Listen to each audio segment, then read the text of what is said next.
Merci beaucoup d'être avec nous. On va regarder au cours de cette demi-heure ensemble comment l'extension, la création de nouvelles lignes de métro et de RER vont façonner ces nouveaux pôles d'attractivité franciliens, comment ces centralités en devenir, elles redessinent aussi la ville et génèrent des opportunités. On va parler d'opportunités aussi ensemble cet après-midi. Nous sommes avec Damali Choum, bonjour, directrice générale adjointe de Pleine Commune chargée de la fabrique de la ville durable. On va parler de Grand Paris Express notamment avec nous. À vos côtés, nous sommes avec Jean-Baptiste Ray, directeur général adjoint EPA Marne, EPA France. Merci d'être avec nous. Directeur général également de l'ASPLA in Noisy-Est. Nous sommes également avec Emmanuelle Serdelli, directrice générale adjointe de l'aménagement et au développement de l'EPAMSA. On va aller dans le Mantois, dans la Seine-Aval notamment. Et puis pas très loin d'ailleurs, Laura Merquette, merci d'être avec nous. Vous êtes vice-président aménagement pour Saint-Quentin en Yvelines, l'agglomération, et puis maire de Montigny-le-Bretonneux également. Alors on va avoir plein de cartes, on va essayer de comprendre tout ce qui va vous arriver, quelques aussi simulations et quelques présentations d'opportunités. Peut-être avant de rentrer pour chacun dans le vif de vos sujets, peut-être d'un mot pour démarrer, dites-nous, j'allais dire, le mot, entre guillemets, qui peut résumer les opportunités que représentent ces nouvelles lignes et l'arrivée de cette nouvelle ligne, de ces nouvelles lignes sur votre territoire. Emmanuelle Serdelli peut-être, pour démarrer, le mot qui résume l'opportunité que ça représente pour votre territoire. Pas facile. Changement d'image. Changement d'image. Ça fait deux. Transformation. Mais effectivement, changement de perception, ouais. C'est un vrai sujet pour vous. Jean-Baptiste Ray. Rééquilibrage entre l'Est et l'Ouest, n'en déplaise à nos amis de l'Ouest. Damali Choum. Alors si j'ai droit à un mot, je dirais intensité. Et si j'ai droit à deux mots, je dirais intensité et sérénité. Et sérénité, pour quelle raison sérénité? Sérénité parce que c'est une réconciliation avec les territoires. Oui. Et des quartiers de ville dans lesquels il fera très certainement bon vivre. Ah ouais. Laura Merkert, le mot qui résume l'ambition. Je crois que c'est transformation. Oui. Transformation. Vous avez le droit de développer 10 secondes. Je peux développer un tout petit peu. Transformation. Je crois que le fait de créer, d'avoir une nouvelle gare par exemple, pour un territoire, c'est un point de bascule. Il y a un avant, il y a un après. Ça ne peut plus être le même territoire une fois que la gare est installée. Ça change tout. Alors justement, on va directement aller sur votre territoire et le sujet, l'un des sujets qui va vous concerner, on va le voir, c'est notamment ce bout de la ligne 18 qui est juste ici. Cette carte, elle est importante parce qu'elle permet quand même de résumer une partie, parce qu'on va aussi parler de l'extension du RER E pour les PAMSA, mais sur ce Grand Paris Express, on voit effectivement l'ambition et la création de ces nouvelles opportunités. Peut-être d'un mot, on démarre peut-être avec l'extension justement, la création de la ligne 18 avec cette gare de Guyancourt-Saint-Quentin en Yvelines. On se situe où? Et surtout, ce qui va être intéressant, c'est que vous êtes connecté à Orly et connecté à Massy TGV. C'est ça, exactement. On va créer une nouvelle connexion vers l'Est, vers le plateau de Saclay. Qui est vraiment fondamentale, sachant que cette gare viendra s'ajouter aux 7 gares existantes déjà sur le territoire qui permettent de relier Paris, qui permettent de relier la Défense. Donc on va avoir demain des solutions de transport, de trajet pour les personnes qui vont être absolument remarquables. Qu'est-ce que ça va changer pour vous et c'est quoi l'ambition autour de la gare justement ? Eh bien, sur la ligne 18, nous allons créer un nouveau quartier qui va s'appuyer sur à la fois sur une zone sur laquelle vous avez le technocentre Renault, vous avez également une friche, vous avez également une ZAC qui se trouve juste à côté. Et donc l'idée, c'est d'avoir la baseline de Saint-Quentin en Yvelines, ces territoires d'innovation. Eh bien, nous allons essayer d'innover et d'avoir un quartier qui s'appellera le quartier des savoirs et qui propose les innovations les plus importantes possibles et les plus significatives pour bien habiter, bien vivre, bien se déplacer, bien travailler demain sur ce territoire. Et je crois aussi sur votre territoire avec une réflexion sur les liaisons entre les gares justement, le sujet de la mobilité douce notamment. Alors, vous avez évidemment des liaisons qui vont se faire avec la gare Montigny-Saint-Quentin qui est située à proximité. Et évidemment des liaisons douces. Nous avons un territoire extrêmement vert, 60% d'espace vert et 40% d'espace construit malgré la densité d'habitation et d'entreprises. Donc il est fondamental de créer aussi ces mobilités douces de demain qui permettront aux gens de se déplacer. Les opportunités, le planning, c'est quoi justement là-dessus? Alors, la gare, c'est 2030. Et les travaux sur donc le quartier... ça, c'est 2030? Oui, ça, c'est 2030. Et la rénovation de l'hypercentre de Saint-Quentin-en-Yvelines, la création de ce nouveau quartier, c'est en cours?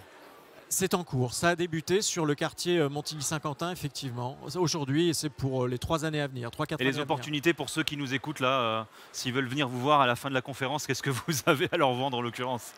Écoutez, on va sur les territoires sur lesquels, comme le quartier Saint-Quentin, on est sur du renouvellement urbain, on va capitaliser sur les atouts qu'avait ce territoire puisque la mixité urbaine était déjà présente. Aujourd'hui, il s'agit de créer des îlots de fraîcheur, il s'agit de créer des endroits conviviaux, des endroits où les gens ont envie de se retrouver. Il s'agit de susciter de l'attractivité pour les entreprises qui sont aux alentours, puisqu'il y a 1 million de mètres carrés d'entreprises autour, 40 000 salariés. Et donc demain, il s'agit de répondre aux attentes, aux nouvelles attentes des entreprises pour faire venir les futurs salariés. On continue sur votre territoire d'un mot également, la gare de Saint-Quentin-Montigny, le Transilien N et le Transilien U également. Le projet, c'est quoi? Il y a un aménagement plutôt de ZAC là autour de ça, la Verrière notamment. Alors, vous avez différents projets en fait sur Saint-Quentin-en-Yvelines, puisque nous avons, je vous le disais, 7 gares. Vous avez sur Coignières un projet de restructuration de la gare. Et d'ailleurs, juste après cette conférence, nous allons signer avec un opérateur privé, Noud, un partenariat, puisque nous travaillons aussi avec les partenaires privés que nous avons sur le territoire.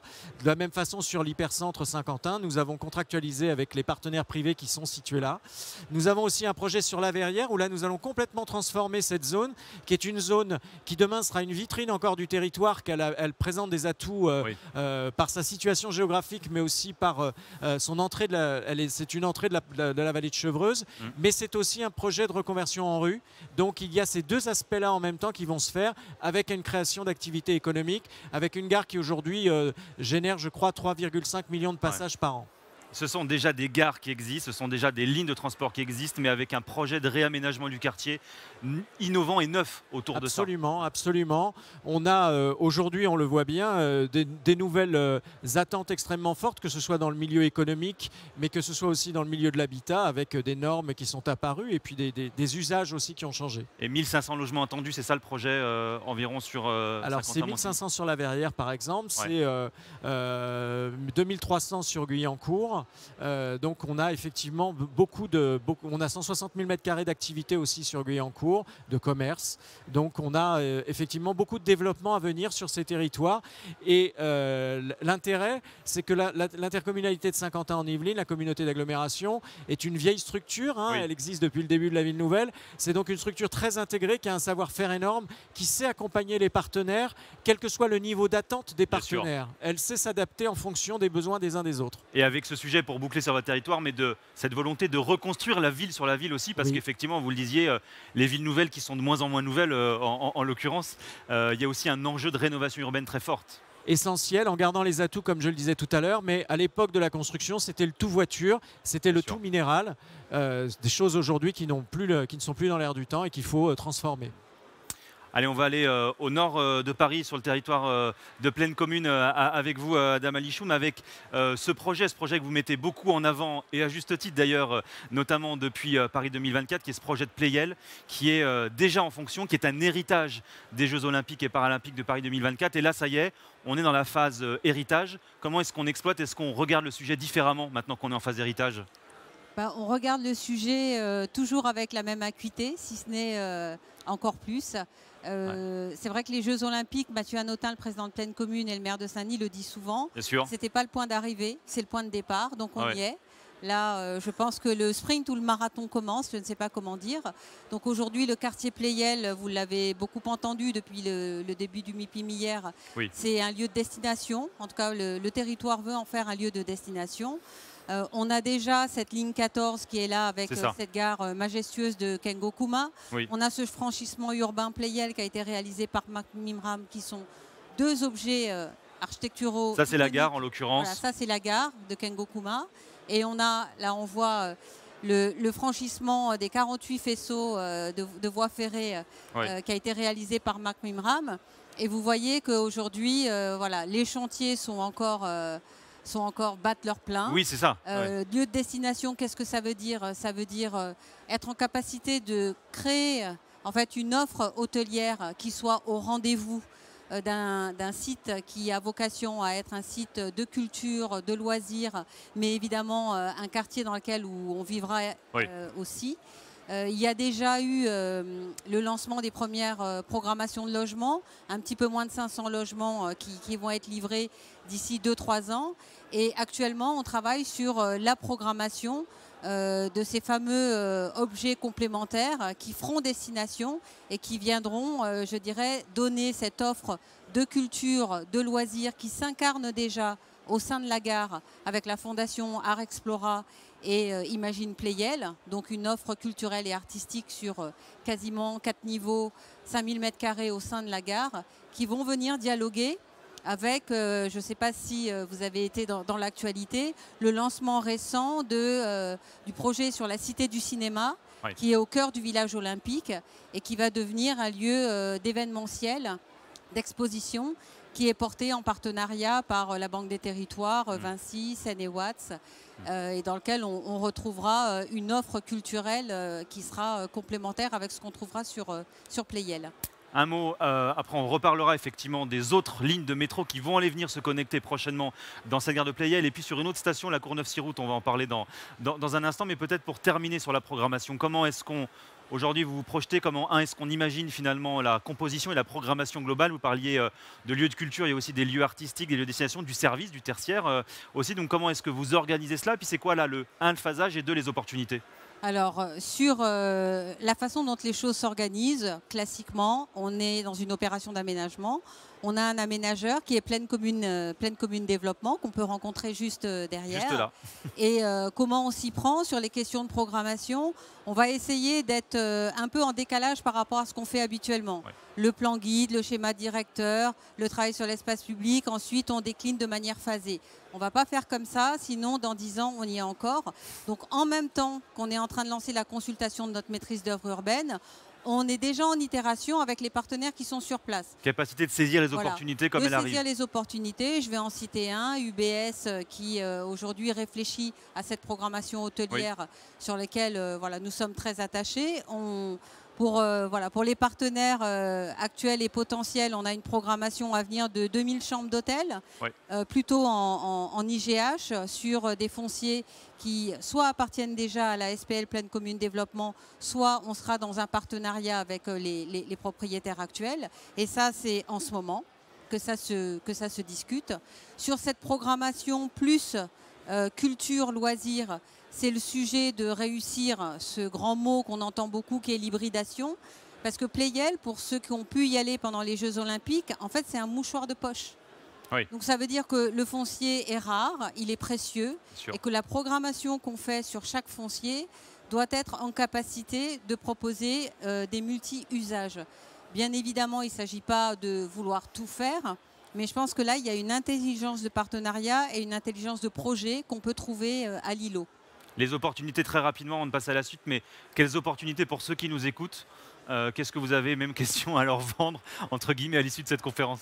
On a à leur vendre des programmes d'hôtel sur lesquels aujourd'hui ma collègue Axel Poulaillon qui est là, qui est directrice générale adjointe en charge de l'activité, travaille âprement. Donc je vous disais, 2000 chambres d'hôtel qui vont ouvrir. On est en train de retravailler notre programmation sur destination plutôt loisirs. Donc vous entendrez beaucoup le président maire évoquer plutôt du loisir sportif, oui, indoor.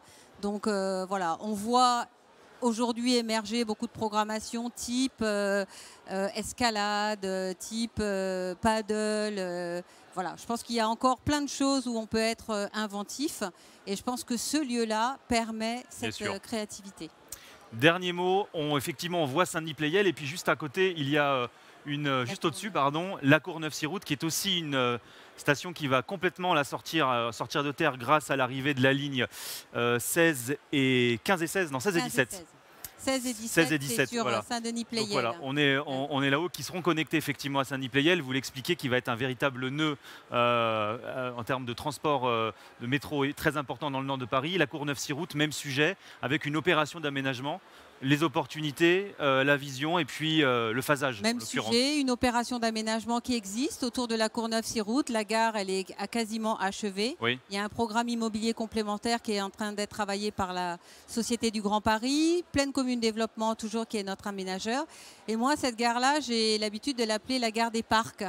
Parce que le parc départemental Georges Valbon, pour ceux qui connaissent un peu le territoire, est quand même un des rares grands poumons verts qui n'est pas très bien desservi par les transports en commun. Donc ça va être une des portes d'entrée. Ça sera aussi la porte d'entrée du parc Marville, un parc des sports qui a été utilisé comme site d'entraînement pendant les Jeux olympiques et paralympiques. Donc cette gare des parcs, elle sera aussi accompagnée du développement de programmes de logement, d'activités, avec des activités aujourd'hui qui existent sur place. Oui. Et on discute avec autour. les opérateurs actuels pour travailler une réhabilitation, une requalification in situ, pour éviter le systématisme du tabula rasa, on rase, on reconstruit. Et je pense que là, on est dans une approche qui est plus la ville sur la ville, comment on est aussi plus sobre et plus économe dans nos ressources et dans la façon dont on appréhende ces nouveaux projets. Merci beaucoup, Damali. On continue notre tour du territoire et on va aller là au bout de du RER E avec l'extension des halls. On va dans le Mantois sur votre territoire en l'occurrence. Qu'est-ce qu'il se passe, Emmanuel Sardelli, pardon, chez vous? C'est l'extension du projet du RER E, projet EOL. Qu'est-ce qui va arriver? Et peut-être racontez-nous, on le voit un peu sur la carte, mais on se situe où en l'occurrence? Oui, alors effectivement. Vous êtes les plus normands des franciliens. Voilà, on est sur l'extrémité ouest de la Seine-Aval. Donc la gare de Mantes-la-Jolie va accueillir le terminus de RER E. Donc 8 gares vont passer dans le territoire Seine-Aval avant, partant de la Défense. Et donc l'opportunité pour nous, c'est qu'on porte une ZAC depuis 2006 sur 70 hectares face à la gare, qui jusqu'à présent était occupée principalement par une friche Sulzer qui couvrait 15 hectares, qui a brûlé en 2003. Et donc ensuite, un centre d'exploitation SNCF qui occupait les 2/3 du terrain, les terrains. Donc l'arrivée des halls a été annoncée en 2017. Et donc, ça change tout pour vous en l'occurrence. Ça a tout changé. Alors c'est un projet intercommunal, Mantes-la-Jolie, Buchelet, Mantes-la-Ville. Nous avons réalisé 800 logements en première phase sur le secteur de Mantes-la-Jolie. Et aujourd'hui, il reste 40 hectares à aménager puisque le site Sulzer donc, est maîtrisé aujourd'hui. Nous avons démantelé l'usine et surtout en 2015, la SNCF a accepté de replier ses faisceaux ferroviaires et de libérer environ les 15 hectares de foncier pour constituer le parvis de la gare. Et justement, vous allez être désormais à 40 minutes entre la Défense et Mantes-la-Jolie, 2 millions d'emplois qui seront des services, une vraie effectivement opportunité en l'occurrence. Et donc il y a effectivement ce projet. Alors il y a deux projets qui vous concernent en l'occurrence. Le premier projet d'envergure, vous l'évoquez, c'est cette friche industrielle de Halal-Sulzer avec une destination universitaire en l'occurrence. Oui, alors voilà, depuis l'origine du programme, il y avait la vocation d'un grand centre commercial qui venait à l'emplacement de la friche et de la halle qui devait être démolie. Donc c'était 80 000 m² de centre commercial. Et puis sur les voies ferroviaires, il n'y avait pas grand-chose. Et également simplement des équipements, l'arrivée d'une antenne de Saint-Quentin-en-Yvelines universitaire, qui vient seulement d'être décidée par le département, qui va donc implanter cette antenne qui va être ouverte en 2027, autour de la mécatronique. Donc qui va trouver par contre, suite à l'arrivée d'ANMA comme urbaniste dans l'opération, il y a eu un acte majeur, c'est de conserver la halle et d'en faire un écrin pour accueillir différents programmes structurants, donc un pôle culturel, un centre commercial mais beaucoup plus réduit avec des services, activités, et puis l'IUT. Et également, il y a eu un souhait de renaturation et de liaison de l'opération. On le voit à travers la coulée verte qui part du parvis jusqu'à l'opération Mantinova Park, qui est une autre opération économique que nous aménageons et qui sera desservie par un axe piéton-vélo principalement. 1500 étudiants qui sont attendus sur l'IUT. Et ça, c'est pour bientôt en plus. Pour 2027, fin 2027. Donc le permis vient d'être déposé. Et donc, on va pouvoir commencer à implanter aussi des pôles, des groupes scolaires. Il y a 2 groupes scolaires parce qu'on a déjà livré 800 logements sur la ZAC. Et également un projet de diversification et de mixité programmatique, parce qu'à l'époque, on était très monofonctionnel. Là, vous voyez le lauréat de l'IUT qui vient s'implanter, comme je le disais, sous la halle. Donc, c'est Villemotte qui a réalisé ce programme. Et en face, un programme qui traduit bien cette mixité, réalisé par Saint-Agne, qui va aussi être déposé le permis prochainement, où on a à la fois une résidence liée à des jeunes travailleurs, mais également de l'accession libre, et puis un programme d'un hôtel 3 étoiles avec une partie de rez-de-chaussée commerciaux. Alors ça, c'est vraiment pour demain, en l'occurrence. Hein, vous le disiez, 2026-2027, le RER E, l'extension, c'est dès l'année prochaine, même si on le précise, le cadencement final sera plutôt pour 2030, mais déjà un RER toutes les 15-20 minutes, a priori, qui seront au départ et en votre direction. Est-ce qu'il reste malgré tout des opportunités sur votre territoire à saisir ? Ah bah, là, on a réalisé en fait un tiers de l'opération. Donc oui. Maintenant, voilà, on prend un peu de temps pour quand même revisiter notre plan guide parce que depuis 2006, l'aménagement a quand même évolué. Bien sûr. Donc on est sur des nouveaux indicateurs avec effectivement des changements, un peu de programmes qui ont généré aussi une extension du périmètre parce qu'on a dû un peu décloisonner pour trouver des liaisons de circulation plus importantes. Parce que le pôle multimodal a été recentré sur la ZAC. En fait, la gare devait se développer sur le parvis nord côté Mantes-la-Jolie. En réalité, comme nous, on avait le foncier, tout le pôle multimodal va être sur notre ZAC, générant beaucoup de flux de circulation. Donc on a un périmètre en reprise de ZAC, dont dossier de création et de réalisation en cours, qui devrait être achevé en 2027 pour pouvoir livrer les futurs lots. Merci beaucoup Emmanuel Sardelli. On termine notre tour des opportunités franciliennes grâce à ces nouvelles lignes de transport avec vous, Jean-Baptiste Tray. On va dans l'Est cette fois-ci parisien et notamment avec l'arrivée de cette ligne 15, enfin de ces lignes 15 puisqu'il y a plusieurs branches qui vont être très attendues. Le Grand Paris Express, vous bien sûr que ça vous parle. Votre territoire, on le situe où et qu'est-ce qui va arriver chez vous précisément ? Alors nous, on a la chance, bonjour à tous, on a la chance d'être sur un territoire irrigué par 4 gares du Grand Paris Express. Oui, 4, hein, c'est ça. Donc en l'occurrence, les gares de Champigny, Villiers, Brie, Champigny, Noisy-Champs, Chelles. Donc c'est quelque chose de très important pour nous.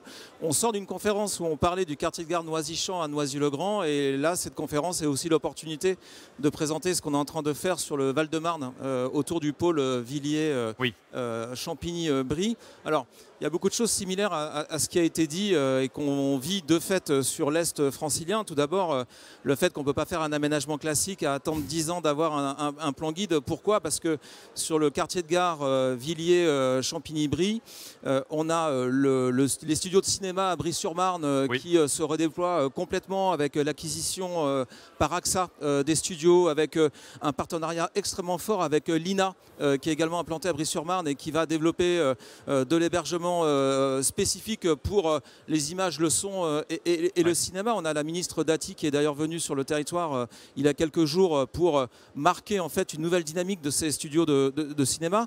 On a côté Champigny et côté Villiers des zones où des entreprises existent depuis des décennies. On a des commerces implantés et donc quelque part cette arrivée du Grand Paris Express doit être aussi l'opportunité de ne pas oublier ceux qui existent déjà. Donc réinventer et conserver l'héritage existant. La gestion du déjà là, faire en sorte que les entreprises, les habitants puissent trouver une opportunité au travers des différentes aménités au niveau des espaces publics qu'on va développer. Et puis bien évidemment une offre équilibrée entre le développement de logements et la création d'emplois sur ce territoire. On a signé donc, en février un partenariat public d'aménagement. Un PPA qu'on appelle Marne-Est avec l'État, la métropole du Grand Paris, le territoire Paris-Est, Marne-et-Bois et puis les 3 communes, Champigny, Villiers et Brie. On a également associé l'EPFIF pour pouvoir saisir immédiatement des opportunités foncières et ne pas perdre de temps. La carte ici représente les 208 hectares du PPA que nous venons de signer. Chose importante également, on ne peut pas considérer l'aménagement de ce territoire comme un fil conducteur classique. On a aujourd'hui une ZAC Marne-Europe à Villiers-sur-Marne qui se développe déjà avec un premier lot qui a été attribué, un deuxième lot qui va être mis en compétition cette année pour 225 logements et des surfaces commerciales en pied d'immeuble. Et on a bien évidemment des surfaces nouvelles à créer autour bien sûr de la gare du Grand Paris Express, de l'interconnexion du RER E, c'est important, vous parliez de l'extension du RER E côté à l'ouest, mais nous en fait on va créer une interconnexion entre le métro ligne 15 Sud et le RER E qui permettra du coup à la Seine-et-Marne d'être parfaitement desservie en correspondance avec la ligne 15 Sud. On parlait de Saint-Denis-Pleyel. à cet endroit-là du territoire, on sera exactement à 35 minutes de Saint-Denis-Pleyel, à 35 minutes du pont de Sèvres, et on sera à égale distance entre guillemets de l'aéroport de Charles de Gaulle et de Orly. Donc en fait, cette notion d'intermodalité, le fait de réfléchir les mobilités dans toutes ses composantes, c'est absolument essentiel et on doit l'intégrer dès les études stratégiques des projets qu'on va développer. Et d'un mot pour boucler, mais pour parler aussi peut-être un peu de juridique en l'occurrence, mais pour quelle raison finalement passer par un PPA alors que vous avez plusieurs AC qui sont en cours de réalisation et finalement, pourquoi cet outil d'une certaine manière? Alors, je pense que les élus répondraient mieux que moi en disant que lorsque l'État finance 50% d'un programme d'études à 2 800 000 euros, ça se prend. Bien sûr. Ça, c'est une réponse un peu binaire, vous allez me dire, mais quelque ça part... le mérite d'être honnête et pragmatique. Et quand on prend un peu plus de recul, ce partenariat entre les différents services de l'État, que ce soit la DRIAT, la DRIL, les différents services de DEVECO et d'urbanisme des villes, quelque part créer une gouvernance partagée entre l'État et les collectivités, c'est vraiment une manière d'être beaucoup plus agile dans la prise de décision et de faire en sorte que les projets puissent être assez irréversibles lorsqu'ils sont validés par tous. Donc ça, c'est une vraie opportunité. Donc en dehors d'un programme d'études très ambitieux qu'on va faire sous 2 ans, l'idée c'est à la fois de prendre en compte ce qui est déjà parti en travaux et de pouvoir imaginer le développement de ces quartiers demain. Et ça, c'est pour 2028. Le programme d'études a été signé en février. On a l'engagement, nous en tant qu'EPAMarne, on est opérateur d'aménagement unique sur l'ensemble du territoire. Ce qui est assez intéressant, c'est qu'on va intervenir sur 3 montages. On va être EPAMarne, comme le PMSA, en prise d'initiative. On va utiliser notre filiale avec la métropole du Grand Paris, Noisy-Est, pour les secteurs de Villers-sur-Marne. Et on va créer une nouvelle espèce sur Champigny. Donc on va avoir 3 modes d'intervention, mais ce seront les mêmes équipes parce qu'on n'a pas de salariés dans les filiales. Donc au fait, les collectivités s'appuient sur un opérateur unique qui s'appelle EPAMarne pour les 200 hectares de développement. Bon, ils sont à votre disposition à l'issue de cette conférence dans quelques secondes pour effectivement répondre à vos questions et si vous faites et discuter en tout cas des opportunités. Merci beaucoup à vous 4 pour ces éclairages, pour la présentation de ces opportunités. Nous étions avec Damali Choum, Emmanuel Serdelli, Jean-Baptiste Ray et Laurent Merkert et on peut les remercier et les applaudir d'être venus nous présenter